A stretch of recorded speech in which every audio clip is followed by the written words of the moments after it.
A gente conversa a partir de agora com o Geraldo Vasconcelos, ele que integra o grupo SOS Pinheiro, um grupo de moradores do Pinheiro, que esse grupo está bastante preocupado com a situação do bairro. Surgiram rachaduras desde março do ano passado, depois vieram outras e a questão está se agravando a cada dia, as pessoas estão tendo de deixar o bairro, enfim, a situação total indefinição, ninguém sabe as causas do que está acontecendo e a gente trouxe aqui o Geraldo Vasconcelos para falar em um desse grupo SOS Pinheiro a respeito das expectativas do pessoal, dos que moram lá, a respeito dessa situação. Geraldo, bem-vindo aqui à nossa conjuntura. Enfim, uma ação mais concreta que houve ultimamente foi o simulado de uma evacuação do bairro do Pinheiro. Vocês devem ter participado disso. Eu lhe pergunto, o que é que você achou daquele trabalho? Bom dia, Flávio. Bom dia, telespectadores. A questão do simulado do plano de contingência da evacuação, ela, aos olhos dos moradores, ela foi algo midiático, né? A Defesa Civil Estadual nos pediu para fazer com que a população participasse. Nós usamos os canais, que são os grupos do WhatsApp que nós temos, para que a população participasse e a população foi participar. Mas houve uma série de falhas, né, do ponto de vista operacional. Não teve sirenes. Quando nós entramos no bairro, a população já estava, antes da hora marcada, se direcionando para os pontos de segurança. No percurso, não havia sinalização apontando as rotas mais próximas do ponto de segurança. Não fizeram o resgate de pessoas idosas, de pessoas cadeirantes, né, de crianças. Não tiveram essa possibilidade de fazer, creio eu, porque a Defesa Civil Municipal ela ainda não fez o cadastro da vulnerabilidade social. Esse cadastro, além de outras recomendações postas pela própria CPRM, foi feita em julho de 2018. Então, hoje, se tiver um problema grave no Pinheiro, hoje, o Corpo de Bombeiro não sabe quem são as pessoas que têm dificuldade de mobilidade. Isso é grave. No final desse simulado, vocês chegaram a fazer até uma manifestação, até numa forma de protesto com relação a essa iniciativa. Qual foi a causa principal desse protesto? Essa manifestação, Flávio, ela já vem ocorrendo internamente nos grupos do WhatsApp. Nós, do Movimento SOS, é que estamos segurando um pouco esse movimento popular de rua. Por quê? Porque todas as instituições que nós procuramos, fomos bem recebidos. Desde a UFAL, que procuramos a UFAL em dezembro, para poder inserir a comunidade alagoana, a comunidade científica alagoana, no caso, antes mesmo do Ministério Público Estadual solicitar formalmente à reitora a participação da UFAL. Fomos ao Tribunal de Justiça, fomos ao Ministério Público Federal, ao Ministério Público Estadual, à Câmara de Vereadores, mais recentemente, à Assembleia Legislativa, à Bancada Alagoana Federal. Todas as entidades estão nos recebendo, né?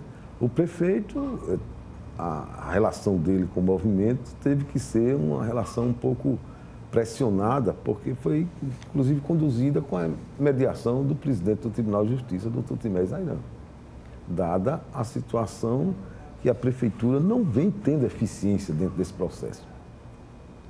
Então, aquela manifestação não foi uma manifestação planejada pelo movimento SOS. Eles foram dos moradores do bairro, nós apoiamos, mas nós estávamos envolvidos com a simulação. Nós fomos convidados pelo comandante do Exército a participar da reunião inicial, houve a simulação e depois teve, em seguida, uma breve reunião que ficou marcada uma a outra para fazer a avaliação e até agora não foi possível essa avaliação. Não existe um relatório ainda daquele simulado. Qual é a opinião de vocês desse movimento com relação às providências que têm sido adotadas até agora? De muita leniência, de muita lentidão. Esse processo começou em fevereiro, com as fortes chuvas de 2018. Em março, houve o abalo sísmico. Essas rachaduras elas vêm ocorrendo há anos. Elas se evidenciaram no mês de fevereiro de 2018, com as chuvas. Houve o abalo, a prefeitura chamou a Universidade Federal do Rio Grande do Norte, chamou o Serviço Geológico Brasileiro.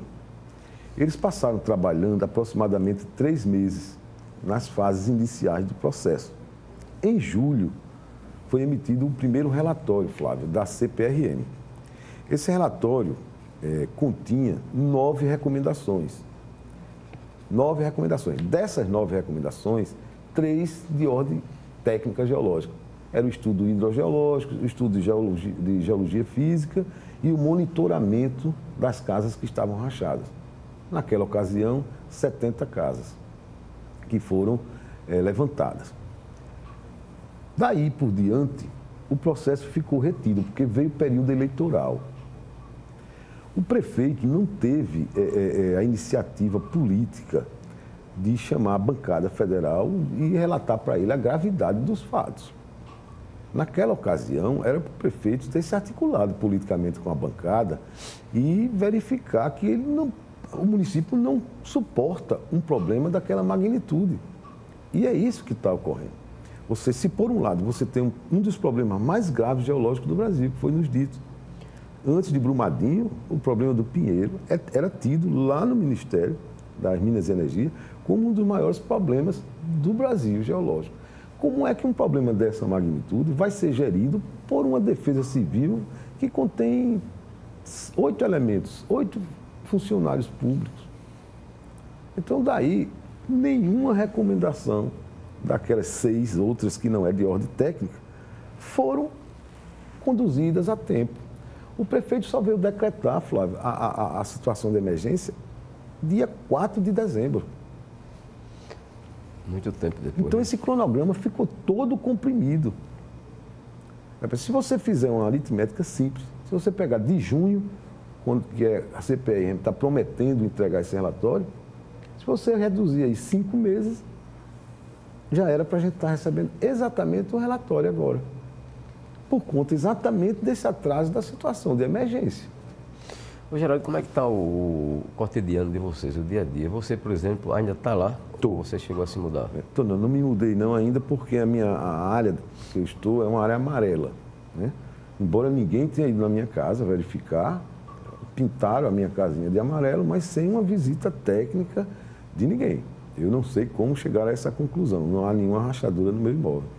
Mas eu posso lhe afirmar que o Pinheiro é um campo de concentração emocional. Se, por um lado, você tem a pressão da gravidade dos fatos, das entrevistas, mandando evacuar o bairro, pedindo para que as pessoas saiam, por outro, você tem a questão da eficiência da Defesa Civil Municipal, que não consegue fazer cadastro a tempo. Então, ficam as famílias premidas ali dentro dessas duas situações. Então, são pessoas que estão adoecendo, são pessoas tomando remédio para dormir. Quando chove, ninguém dorme. A gente vê que as pessoas ficam tensas dentro dos grupos de WhatsApp, pessoas que saem de sua casa para se abrigar na marquise do posto. Então, é necessário que se tenha em mente que a questão de sair do bairro é uma decisão pessoal, voluntária. Independente de eu estar na área amarela, laranja ou vermelha, eu posso ter uma mãe, posso ter uma esposa emocionalmente abalada. Geraldo, outra coisa, como é que é a situação quantas pessoas já saíram? Olha, melhor. Da área vermelha, formalmente, 300 e poucas pessoas, 326 pessoas já foram cadastradas. Eu não sei se todas saíram, mas o que saiu mais, o maior contingente foi de inquilinos. Inquilinos dos edifícios lá do Pinheiro, pessoas que alugavam tinham imóveis alugados e fica mais fácil para ela deixar o bairro. Né? Rompe o contrato, encerra o contrato de locação e vai embora. Nós calculamos que em torno de 1.100 famílias, 1.100 imóveis já tenham sido desocupados. Você multiplica aí por 3,3 e você vai ter 3.500, 3.600 pessoas que saíram do bairro. Isso gera um problema policial. E como é que essas pessoas têm feito para preservar o seu imóvel? Que a situação está aparentemente de risco, mas a pessoa tem um imóvel, um patrimônio, não vai jogar fora. Como é que eles estão fazendo para preservar? A questão patrimonial é uma preocupação enorme, porque muitas dessas famílias que não receberam o aluguel social, mas que saíram do bairro, ou até as que receberam também o aluguel social, ela tranca seu imóvel e muitas vezes vai para casa de um parente. E não pode levar os seus bens. Os bens ficam fechados. Então, o bairro ficando fantasma. Poucas pessoas transitando no bairro. Então, decorre daí um problema de segurança. Aí vem a questão do policiamento. Tivemos uma reunião com o governador Renan Calheiros. Ele nos prometeu o policiamento e, de fato, cumpriu em parte. Melhorou o policiamento, mas não tanto. As pessoas estão preocupadas. O carnaval vem aí e o contingente, o efetivo da Polícia Militar vai ter que ser redistribuído para os municípios. Nós não estamos sabendo qual é o plano de trabalho agora para o carnaval. Que é muito difícil para o movimento, para os moradores, aferir. É a questão policial, porque ela é dinâmica. Você não sabe se ela está tomando conta do bairro, se ela está sendo distribuída no bairro. Você vê que uma viatura passou, mas lá no outro canto não passou. Então, como é que a gente vai aferir isso daí? A gente tem sentido que melhorou um pouco. Mas ontem mesmo, eu não vi uma viatura ontem à noite, lá no bairro do Pinheiro. Uma outra questão é a especulação imobiliária, né? Quando se sabe que é alguém do Pinheiro que quer se mudar, o tratamento para aluguel, por exemplo, já é outro. A inflação imobiliária nos bairros adjacentes, nos bairros periféricos ao Pinheiro, como Gruta de Lourdes, como Pitanguinha, né? Farol, Serraria, a inflação foi brutal. Quando se sabe que o morador é do Pinheiro, praticamente duplica o valor do aluguel.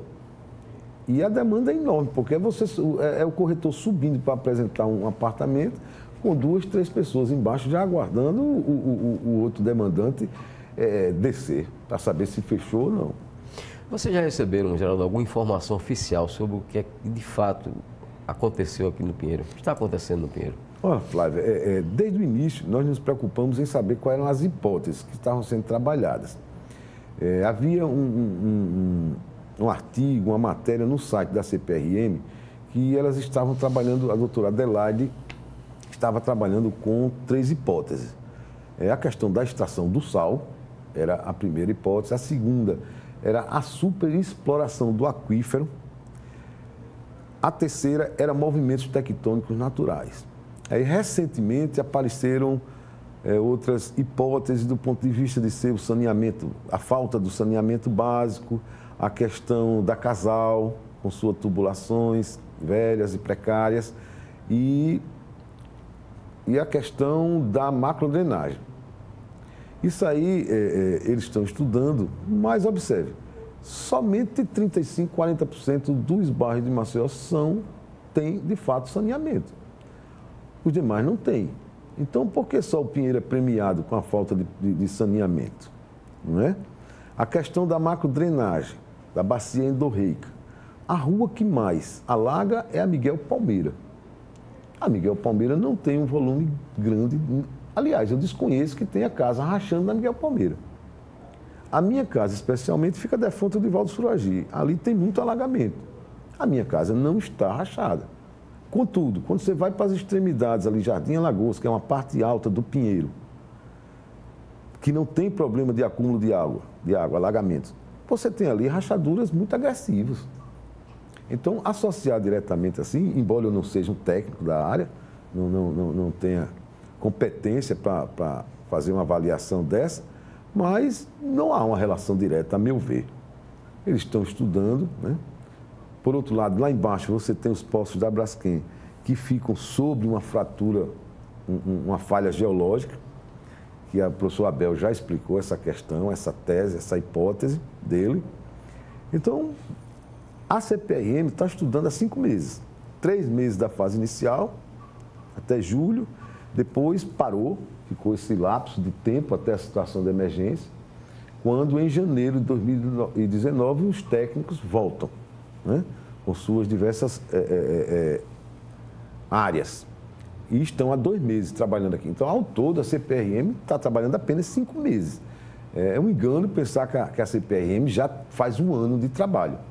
E o movimento SOS, ele apoia o trabalho da CPRM, reconhece que são técnicos extremamente qualificados e acreditamos que em junho eles tragam para a gente um relatório realmente conclusivo para definir essa causa.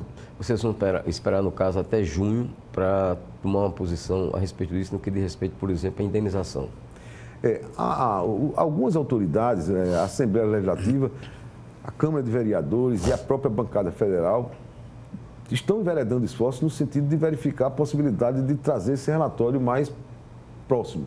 Trazer talvez para o final de abril, né? Porque isso está sendo muito difícil. Você não tem a causa porque você não avança nas demais situações, especialmente a jurídica das ações. Então, sempre que se fala nisso, diz, não, mas a gente não pode fazer porque não saiu a causa ainda, o relatório. Assim, nessa questão técnica, jurídica, não. Mas na questão social, pode-se fazer muito, desde que se tenha estrutura. O movimento está indo a Brasília, está pedindo a intervenção nas duas defesas civis, tanto a municipal como a estadual. Há uma lei assim, que proíbe, que é a Lei 12.608, se não me falha a memória, que dá a gestão à prefeitura, mas é preciso negociar isso politicamente. Porque não tem condições de a gente ficar com uma defesa civil que não tem estrutura, trabalhando isso. E isso foi recomendado, estruturar a defesa civil lá em julho de 2018. Colocar núcleos de apoio na comunidade para facilitar a comunicação. Não colocaram nenhum. Fazer a macrodrenagem, fazer o saneamento, fazer o levantamento de vulnerabilidade social, da estrutura física, com engenheiros civis. Aí você hoje vai um cidadão, um funcionário da Defesa Civil, entra na sua casa e lhe recomenda sair da casa sem você ter um laudo de um engenheiro. É difícil, né? É uma situação complicada. Bem, Geraldo, agradeço a sua presença aqui no nosso programa Conjuntura e desejamos sinceramente que se resolva o mais rapidamente possível essa situação de vocês, que realmente deve ser bastante angustiante você viver num local sob risco permanente. Permanente. Flávio, nós é que agradecemos a você a oportunidade de trazer para o seu programa a voz do morador do Pinheiro. Nós é que agradecemos sinceramente a você. Estamos à disposição sempre. Vamos agora ao intervalo, a gente volta daqui a pouco conversando com Carlito Lima, que vai nos falar sobre o carnaval aqui em Maceió.